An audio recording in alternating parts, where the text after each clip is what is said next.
sekarang ngaku cucunya Wali Songo. Bahwasanya tidak ada anak cucu Wali Songo.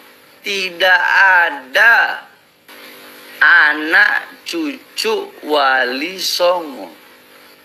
Jadi kalau ada orang yang sekarang ini, yang sekarang ngaku cucunya Wali Songo, itu nggak ada. Sekalipun ada dari pihak ibu, bukan dari pihak abah. Kalau dari pihak ibu terputus. Jadi kalau ada orang yang sekarang ini, yang sekarang ngaku cucunya Wali Songo, itu nggak ada. Sekalipun ada dari pihak ibu, bukan dari pihak abah. Kalau dari pihak ibu terputus. Wali Songonya para habaib. Ini menurut para ahli nasab. Hampir 500 tahun generasinya lenyap.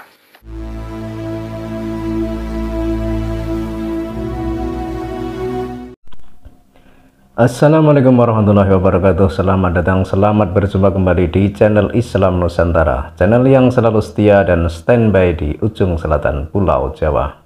Kemarin beredar video yang lumayan memicu reaksi dari berbagai kalangan. Tak hanya tokoh agama saja, tapi termasuk rakyat yang asli pribumi Nusantara, yakni terkait pernyataan Bahar bin Smith dalam sebuah video yang mengatakan bahwa dzurriyyah Wali Songo di Nusantara ini tidak ada.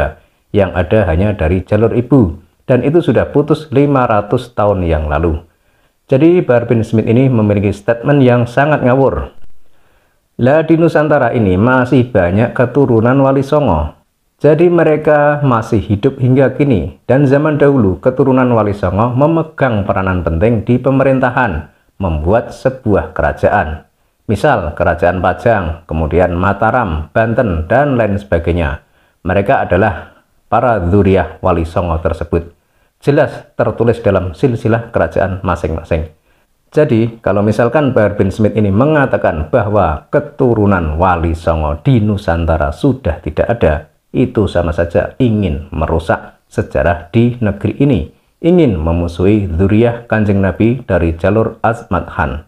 Dan ini bisa memicu kemarahan seluruh warga Indonesia, terutama mereka yang masih punya nasab tersambung dengan para Wali Songo.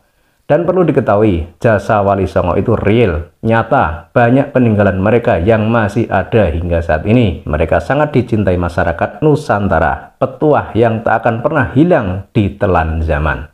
Ada peninggalan yang berbentuk syair, ada juga bentuk lagu, mocopat, gamelan, dan lain sebagainya. Dan semua itu mempengaruhi sistem yang ada di Nusantara kala itu, baik sistem pemerintahan, sistem kehidupan, dan sistem beragama. Dan fakta itu tidak dapat dibantah lagi. Jadi kalau misal mereka dalam video itu menganggap dzurriyyah Wali Songo di Nusantara ini tidak ada, karena mungkin maksudnya adalah keturunan Nabi yang ada adalah Habib-Habib kelompok mereka saja, ya tidak bisa. Tidak semudah itu memutarbalikkan sejarah.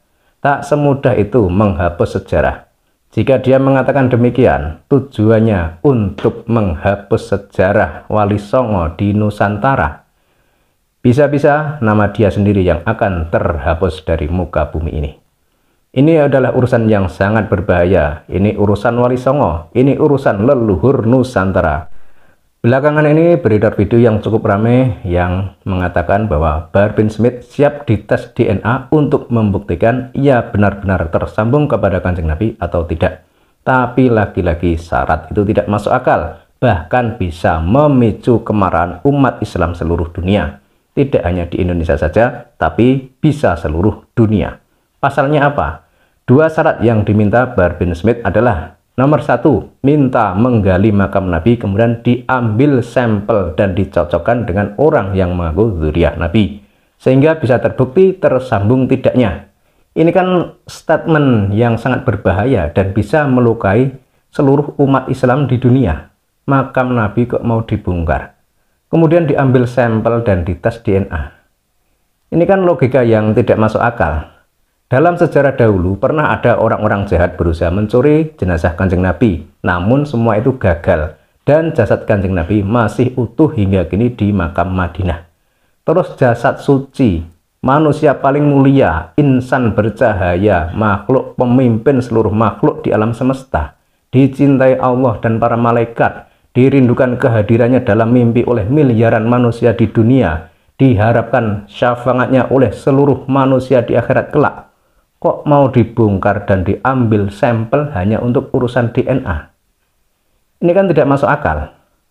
Dan semoga saja rakyat Indonesia makin sadar, makin paham kemana arah dan tujuan mereka. Dan kita dukung para ulama Nusantara, terutama para keturunan Wali Songo untuk membuka tabir ini, untuk membuka kebenaran ini agar kelak tidak menjadi fitnah bagi anak cucu kita. Salam waras. Tes DNA, lu udah bilang kalau mau tes DNA 2 syaratnya. 1, bisakah ente orang yang ngajak tes DNA ini menggali kuburnya Rasulullah, ambil darah beliau, nanti cocokkan sama kita orang, atau darah Sina Ubaidillah yang dikatakan putus, darahnya atau rambutnya kayak atau apa? Ya, sama-sama kita ke laboratorium rumah sakit. Anu udah cek rumah sakit Mangun Cipto Mangun Kusumo. Biayanya ada yang bayar. Biayanya ada yang bayar. Ini bukan masalah biaya, Har. Ente nampak kali panik. Ini bukan masalah biaya. Ya. Masalahnya ente-ente nih yang panik-panik nih. Yang ngaku cucu Nabi tapi kepanikan ketika ada hal seperti ini. Yang nggak panik ya santai aja. Yang asli banyak nggak panik, slow aja. Ya. Bukan masalah bayar. Ente dikit-dikit uang, dikit-dikit uang. Mentang-mentang banyak uang, mentang-mentang banyak yang nyumbang. Ini bukan masalah uang, Har. Ya. Kalau ente sebagai cucu Nabi, nggak mungkin segampang itu dikit-dikit bongkar kubur Nabi, tantang orang untuk bongkar kubur Nabi. Kalau nggak salah, di abad ke-19 itu pernah ada orang-orang yang ingin mencoba membongkar makam daripada Rasulullah SAW dan ditentang, ya, ditentang oleh seluruh umat Muslim. Lu mau kasih syarat kok, syarat yang memang sengaja untuk membatalkan, ya. Oke, Bahar. Misalnya syarat nih kayak dulu sama orang-orang dobol ini, syaratnya nyari ketiak ular. Mana ada cucu kayak gitu? Na'udzubillahi min dzalik, Bahar. Congor lu. Tes DNA, lu udah bilang kalau mau tes DNA 2 syaratnya. 1, bisakah ente orang yang ngajak tes DNA ini menggali kuburnya Rasulullah, ambil darah beliau, nanti cocokkan sama kita orang, atau darah Sina Ubaidillah yang dikatakan putus, darahnya atau rambutnya kayak atau apa? Ya, sama-sama kita ke laboratorium rumah sakit. Anu udah cek rumah sakit Mangun Cipto Mangun Kusumo. Biayanya ada yang bayar. Biayanya ada yang bayar. Itu syarat pertama. Syarat kedua, tes DNA dulu. Yang ngajak tes DNA ini tes DNA dulu. Apakah termasuk anak zina apa bukan? Sebagaimana hadis tadi yang dikatakan oleh Rasulullah. Sebab yang mengingkari keturunan Rasulullah salah satu dari 3. Munafik, anak zina, atau anak yang disetubuhi dalam keadaan ibunya haid.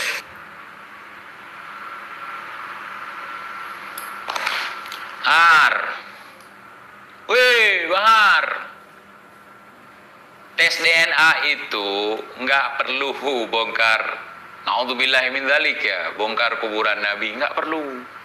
Kita semua tahu, kita semua meyakini bahwa anak cucu Nabi masih tersebar di antero bumi. Jadi tinggal ambil sampel dari mereka. Ngapain ngotak-ngatik kuburan Nabi? Nggak ada otak memang kau. Memang otak kau, waduh, har. Ya, ini sebagai bentuk amar ma'ruf nahi mungkar yang kulakukan ini, Har. Ya, ini bentuk jihadku hari ini. Kalau orang lain ngomong kayak gitu, langsung kalian goreng. Penistaan agama, masa kuburan Nabi mau dibongkar? Ngomong aja tabu hal yang seperti itu. Apalagi kau dengan PD-nya ngomong seperti ini. Har. Oke lah, katakanlah kalian minta tes DNA. Sebenarnya yang mau menunjukkan bukti dia asli siapa? Yang mempertanyakan atau kalian nih yang ngaku-ngaku sebagai cucu Nabi? Oke lah, tes DNA misalnya bukan anak zina. Itu bisa nggak di tes DNA misalnya dia bukan anak zina? Kecuali kalau bapaknya sekarang bukan bapaknya, seperti yang kemarin itu ada cerita ya kan, yang dikandung anak orang, kemudian dinisbatkan nasabnya ke orang lain. Itu kalau tes DNA nggak cocok. Tapi ini memang bapak biologisnya, ini mak biologisnya. Kemudian memang ini biologisnya, DNA-nya. Kita bagaimana itu untuk tahu dia itu anak zina atau bukan? Saya bingung, kecuali kalau misalnya bukan bapak dia, oke lah, ya kan? Terus bagaimana dengan anak yang hari ini ngaku Habib? Ini gua nanya nih sama ente Har. Ada anak ngaku Habib, keturunan Yaman ngakunya. Padahal mak dia dulu bawa pulang dia dari Arab. Mak dia dulu TKW Arab. Itu ada kasus tuh. Mak dia TKW Arab. Pulang dari Arab bawa anak. Kemudian mak dia itu nikahlah dengan keturunan Arab yang ada di Indonesia. Nah, dan di sini dia punya adik. Ya, punya adik. Tapi tidak satu bapak sama dia. Yang adik-adik dia ini nggak ngaku Habib. Yang anak yang dibawa pulang dari Arab ini ngaku Habib. Itu gimana itu? Hah? Itu gimana hukumnya itu? Gimana hukumnya? Ada orang ngaku Habib keturunan Yaman, misalnya ada oknum orang mengaku Habib keturunan Yaman, sedangkan dia keturunan Arab, titisan dari Arab. Dulu maknya kerja di Arab, pulang bawa dia. Sampai di Indonesia, dia ngaku sebagai Habib berfarm Yaman. Ya, farmnya Yaman, dari Yaman. Padahal dia keturunan Arab, bukan keturunan Yaman. Arab Saudi Arabia. Aku Habib. Itu gimana tuh? Oke ya. Oke, paham? Paham. Jadi kalau untuk tes DNA, kau nggak usah meragukan, Bahar. Masih banyak keturunan Rasulullah ya yang ada di muka bumi ini. Ambil aja sampel mereka. Nggak usah sampai bongkar makam Nabi.